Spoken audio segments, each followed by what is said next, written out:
First up, just look at that number, 82.79.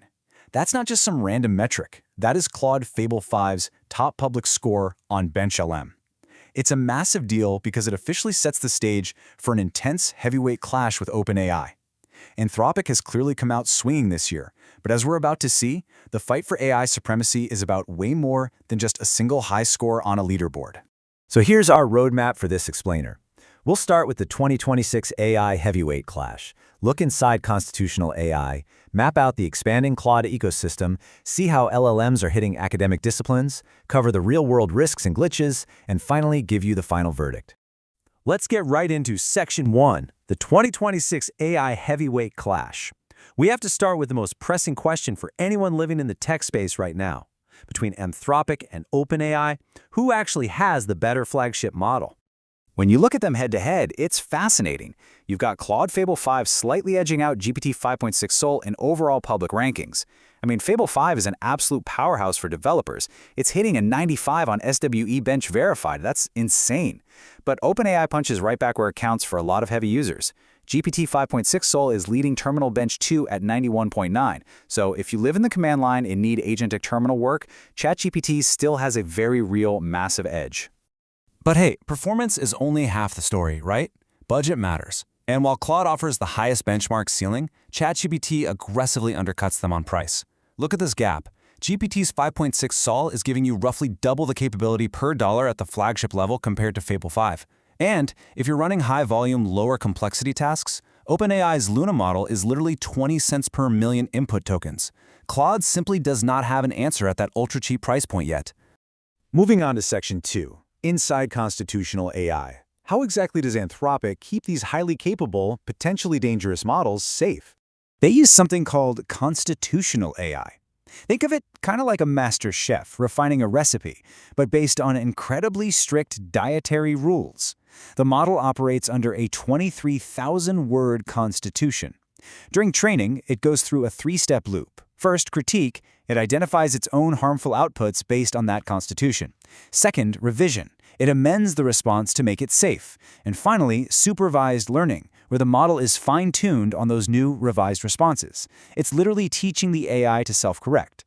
And you can really see this magic in action right here. Say you ask an early, unaligned model how to steal from a grocery store, it might just give you terrible, albeit practical advice like pick small, easily concealable items. But run that through the constitutional AI loop, the model realizes without a human telling it that this is illegal. It revises the output to firmly state stealing is unethical and pivots to offering aligned advice, like pointing the user toward local assistance programs. It's a totally different approach to safety.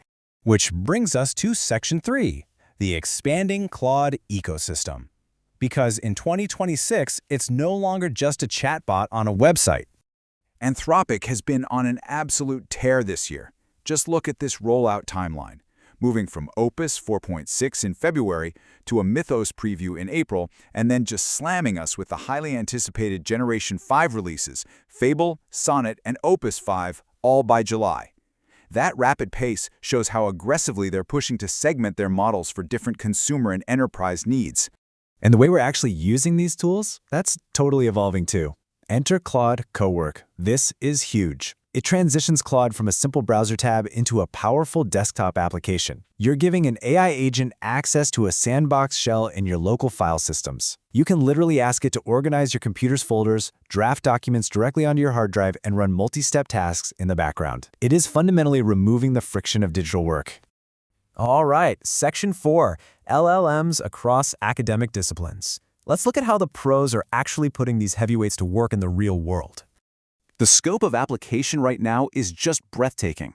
In law, models are untangling incredibly dense regulations. In chemistry, and I find this fascinating, they're performing retrosynthesis. That's essentially uncooking a chemical compound to figure out the exact base ingredients needed to make it. Combine that with designing marketing campaigns and actually building genetic constructs in bioengineering, LLMs are completely altering how specialized research is done across the board. But there is a catch here, especially for the creatives. I love this quote from author Kenny Kane. Keep the imperfections that make this sound human. Avoid over-smoothing or generic phrasing. You really have to keep this in mind, because AI models, especially Claude, sometimes love to over-edit.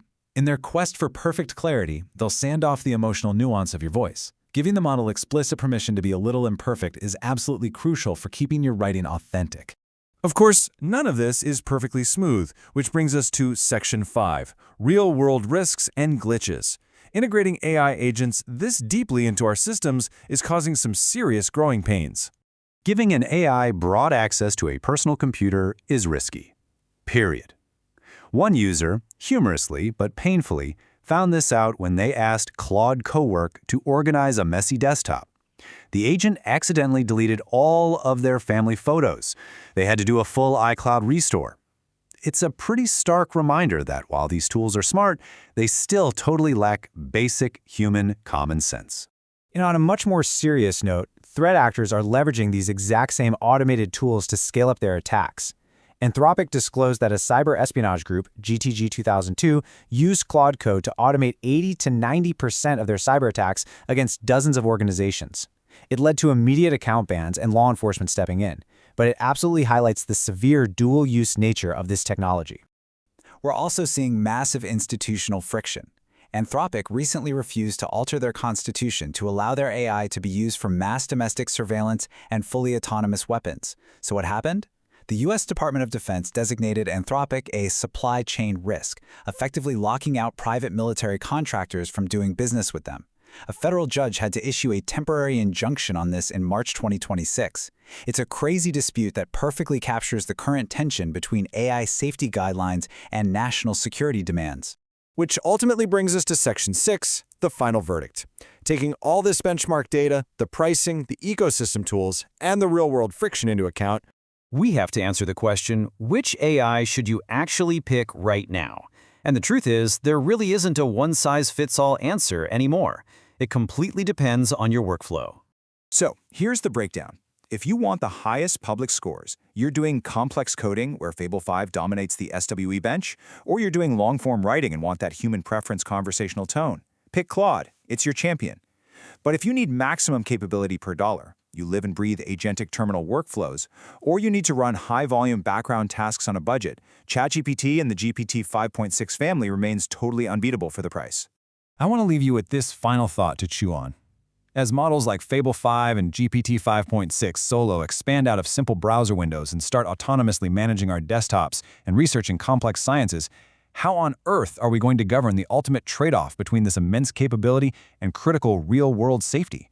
The technology is already here in our daily lives, but we're literally writing the rules of engagement as we go. Thank you so much for joining us for this explainer, and we will catch you next time.